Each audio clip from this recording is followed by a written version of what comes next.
Na mimi nilipromise hawa MCA hawa Wetangula atakuwa analeta shilingi 100,000. Simesikia ameleta 100?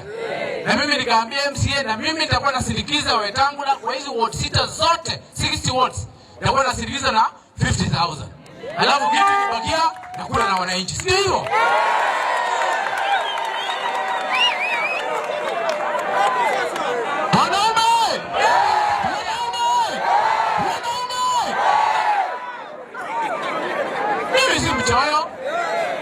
Uliona wengine jana wameita wananchi kutoka Lugari, Likuyani, hapa Malava, mpaka Kakamega wanakuja rally hapa. Si chama kingine inaitwa Rigiji inaitwa Democratic Confusion Party. Wanaita watu Malava hapa kwa Democratic Confusion Party.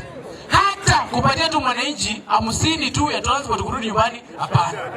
Wanaongea na watu kwa magari juu alafu wanaenda. Hiyo ni ukumbafu. Wachaneni mpotee. Hii Western West Kenya hapa. Wanachezea watu. Potea. Hiyo chama irudi kwa mlima huko. Western DCP haitaingia. Sisi tuko. Hata mimi deputy party leader wa DAP. Sisi tuko na tutakanyagia hapa chini kabisa. Na tutatembea na wamama, tutatembea na wazee. Hata watu wako confused. Wanasema wanataka kutafuta mtu kutoka ng'ambo, sijui kampuni kutoka ng'ambo, ikuje waambie sijui Kalonzo atakuwa president, sijui Rigiji atakuwa president. Hadi wamechanganyikiwa.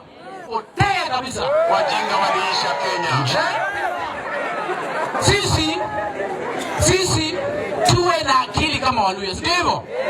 Tufuate tu huyu William Ruto hapa, jirani huyu hapa. Sio hivyo? Tumpitishe 2027, 2032 tutafute Wetangula ama Musalia mwenye atakuwa mbele aingie kama rais. Sio? Bana weka hapa watu Malava na njaa mchana yote. Hata 50 wapati. Rigiji riswa.